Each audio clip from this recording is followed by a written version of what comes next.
Hey everyone! Today I'm actually going to be visiting a familiar technique known as macrame.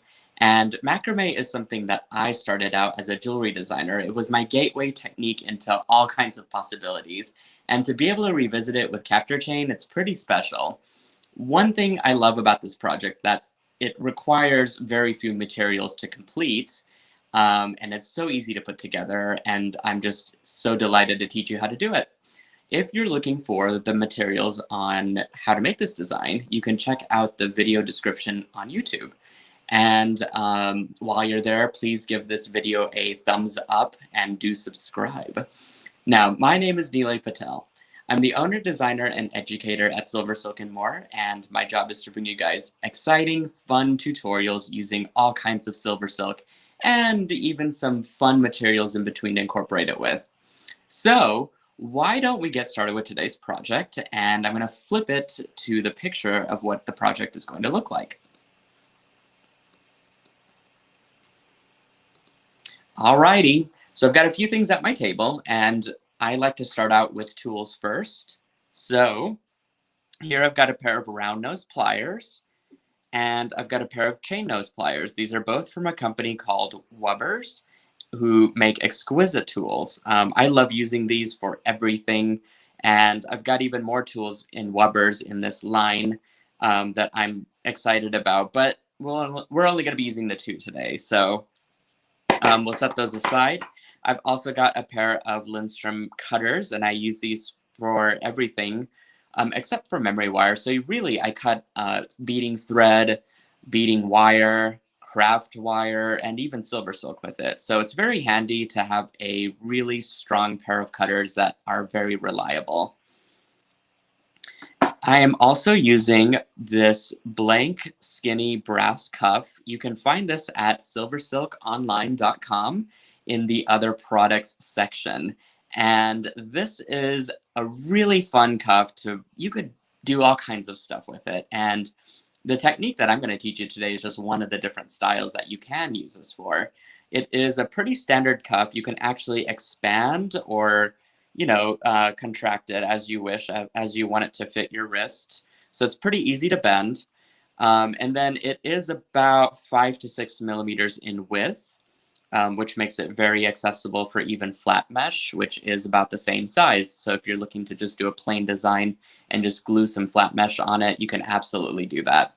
Even last week, I was able to use hollow mesh and fill this in with and cover it with the hollow mesh and do some flat mesh caps, end caps on the ends of it, and it made a really stunning bracelet. So I've got a giant video library on YouTube, and so you can definitely check out some of the other videos that I've done with this brass cuff there. I've also got some capture chain.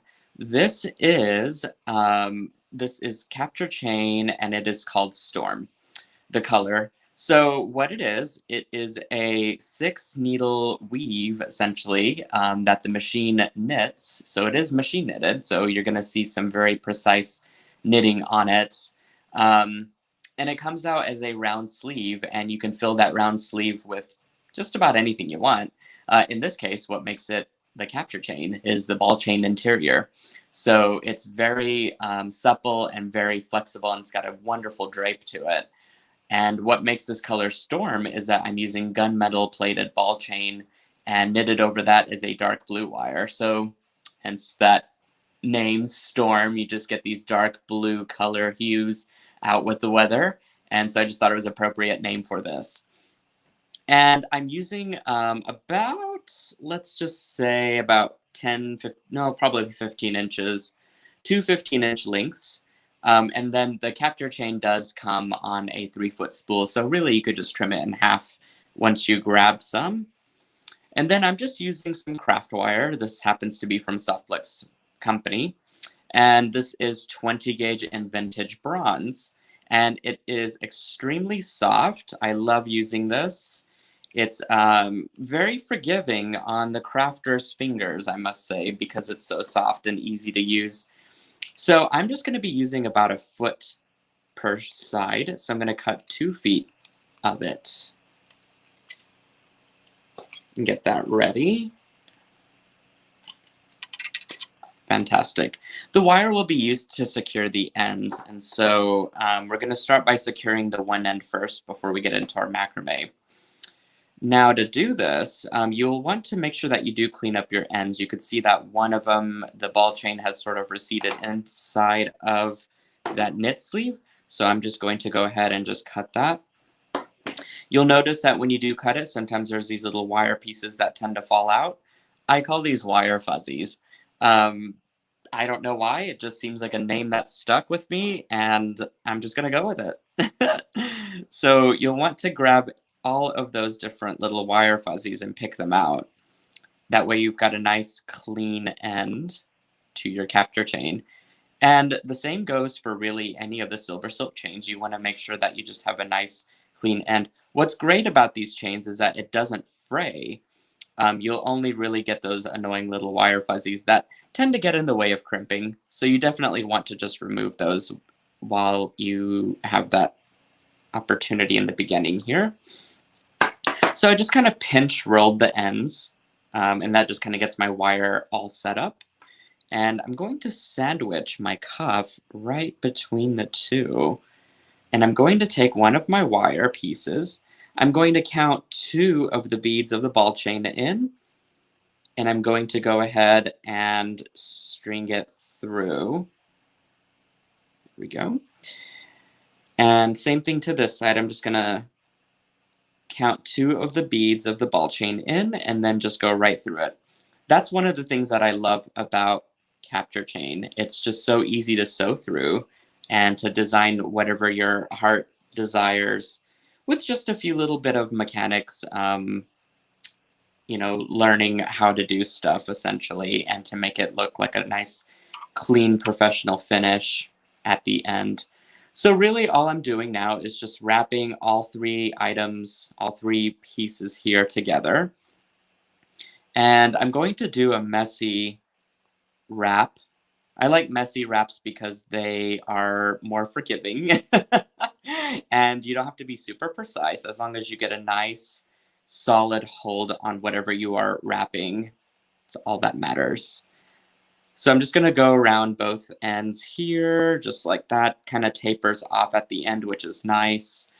And then your parts at your little wire ends at the end are going to be hidden, which will be great. So to do the end part here, what I do is I just grab my round nose pliers, because remember we had that as part of our tools list earlier. I just kind of do a half circle, and then I just push it in. And that seems to hide it pretty well, but also keeps it to where it won't poke out at you while you're wearing it. And you can see that I've got a nice messy wire wrap loop there.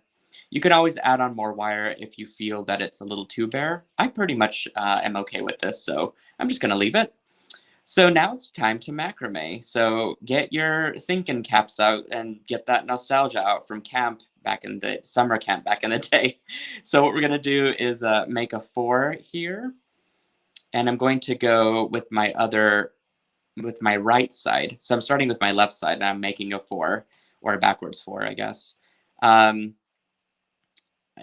what I'm going to do is cross my right side over, and I'm going to go under the brass cuff and out from that loop. Or you could even say a P and a backwards P. Whoops, I have a little bit of extra there. There we go. And essentially what I'll have is some sort of a overhand knot there that I'm creating. So since I started with my left side, now I want to do the right side. So I'll just make a P, go underneath. So P's and Q's are also another way to remember this. So if you make a P, then make a Q on the other side. Okay, so there we go. This is our Q. Over and under and out. And I'll repeat this several times to get the stitching here worked out. Under and over. If you're lost on any part of this, or you put it down, you answered a phone call and picked it back up, just remember the side that has the little hump here is the side that you'll make your loop there on. I'm going to start with my Q on that side, and then I'll go under and out. And really, the amount of stitching here is totally up to you. I just did it half of the cuff, and the number that I make up is probably going to be arbitrary, just depending on where you guys want to take it to your personal style. But I'm going to do probably a couple more since I've got a little bit of extra capture chain here to work with. Oh, that's looking real solid though. Okay, let's see. Over and under. Yeah, I like where I think I want to end this. So really all you do is you just do the same thing as the other side.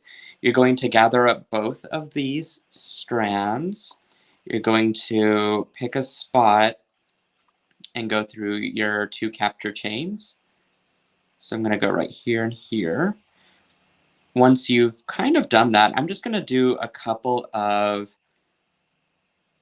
coils with the craft wire here just to hold it in place, because I'm going to go ahead and trim off my capture chain. Okay, so that'll hold it in place while I trim this part off. And I'm going to count 2 beads and then trim. 1, 2, so here. And I'm going to do the same thing on this side, count 2 and trim. Remember to get those little wire fuzzies out of the way, so just go back and shake them off or pluck them.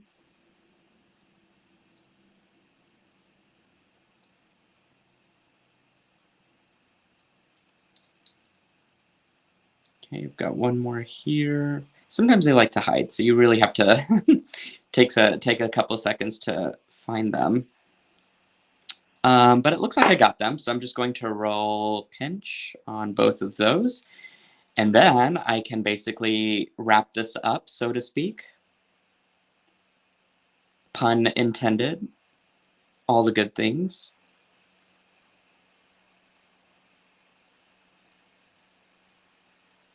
Okay, there's one side, and we'll do the other. And remember on the back side, I took my round nose pliers and then I simply just curled it in like that. Same thing on this side.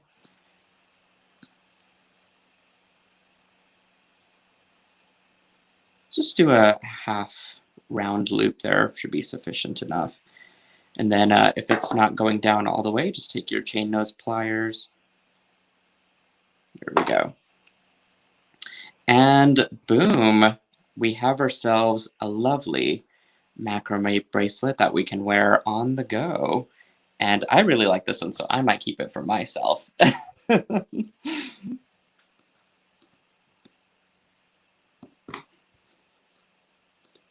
All right, guys, I hope you enjoyed this tutorial. It was nice going down memory lane and just doing some macrame for fun again.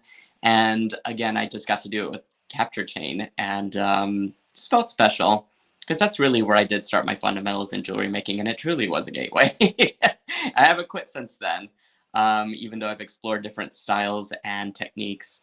So if you're looking for more projects, you'll want to check out my YouTube library, and you'll want to give this video a big thumbs up, leave a comment if you enjoyed this video, and do subscribe to the channel. If you're looking for even more information and projects and techniques out there, you can hop over to my Instagram. I've got a ton of different pictures to look at, different reels to watch, and lots of inspiration out there. So please do follow my Instagram. And I just, again, enjoyed this tutorial, and I hope you'll come back for more on my YouTube channel.